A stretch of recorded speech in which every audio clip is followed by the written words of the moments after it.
안녕하세요. 요한나입니다.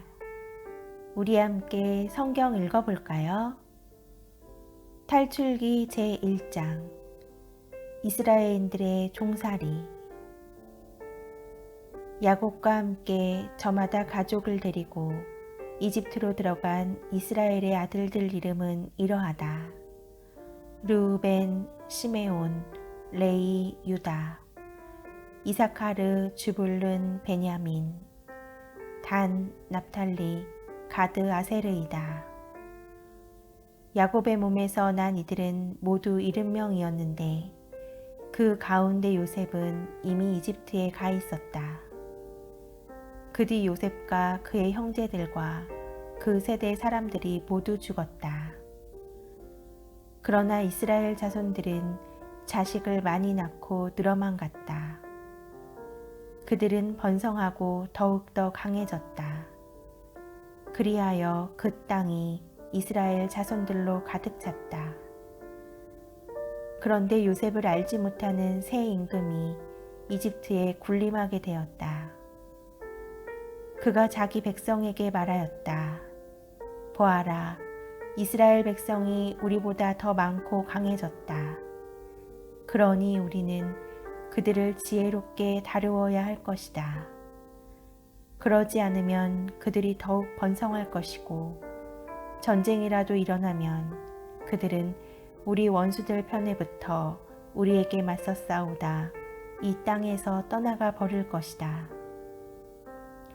그래서 이집트인들은 강제 노동으로 그들을 억압하려고 그들 위해 부역 감독들을 세웠다.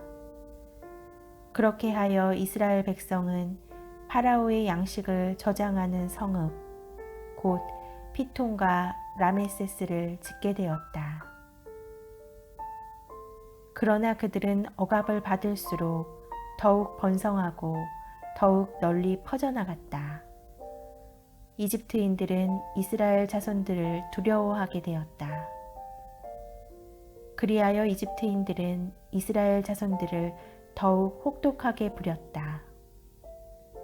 진흙을 이겨 벽돌을 만드는 고된 일과 온갖 드릴들, 모든 일을 혹독하게 시켜 그들의 삶을 쓰디쓰게 만들었다. 이집트 임금이 히브리 산파들에게 말하였다. 그들 가운데 한 여자의 이름은 시프라였고 다른 여자의 이름은 푸아였다. 그가 말하였다. 너희는 히브리 여자들이 해산하는 것을 도와줄 때 밑을 보고 아들이거든 죽여버리고 딸이거든 살려두어라. 그러나 산파들은 하느님을 경외하는 마음에서 이집트 임금이 그들에게 분부한 대로 하지 않고 사내 아이들을 살려주었다.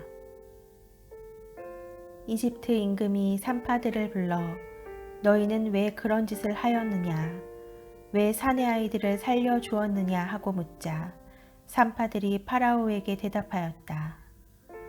히브리 여자들은 이집트 여자들과는 달리 기운이 좋아 산파가 가기도 전에 아기를 낳아버립니다.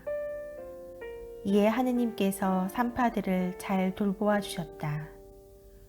이스라엘 백성은 번성하여 더욱 강해졌다. 산파들이 하느님을 경외하였기 때문에 하느님께서는 그들의 집안을 일으켜 주었다.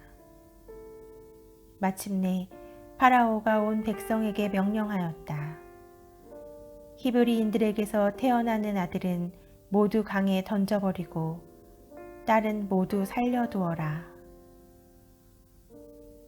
탈출기 제2장 모세의 탄생.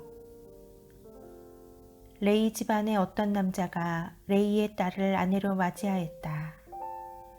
그 여자가 임신하여 아들을 낳았는데 그 아기가 잘생긴 것을 보고 석 달 동안 그를 숨겨 길렀다.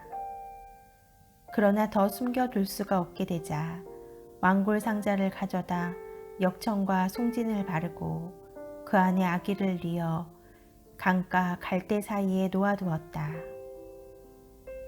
그리고 아기의 누이가 멀찍이 서서 아기가 어떻게 되는지 지켜보고 있었다. 마침 파라오의 딸이 목욕하러 강가로 내려왔다.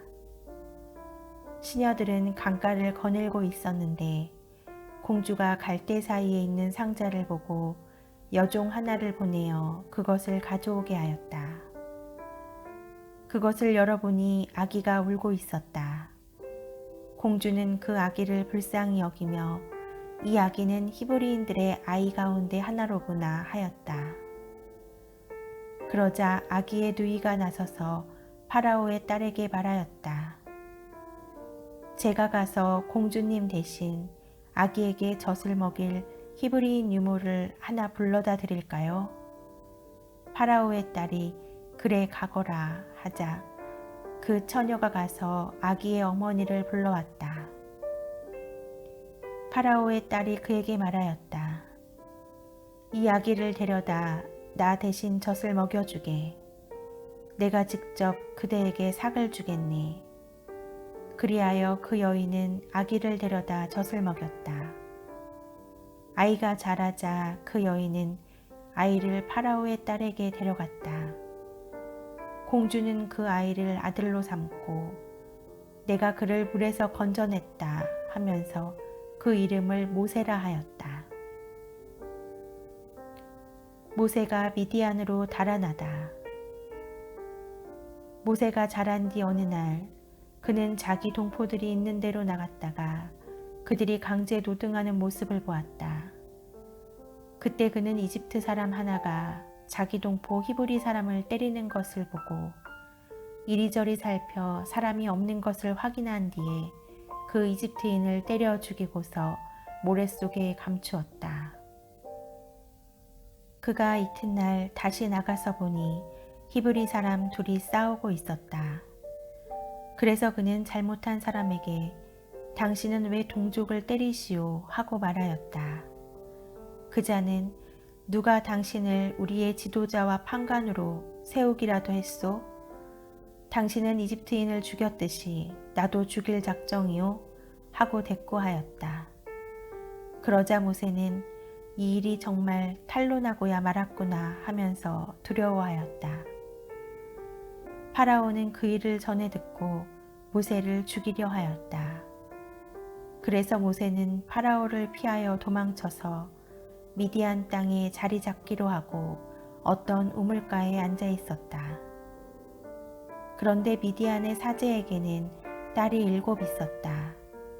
이들이 그곳으로 와서 물을 길어 구유에 채우고서는 아버지 양떼에게 물을 먹이려 하였다.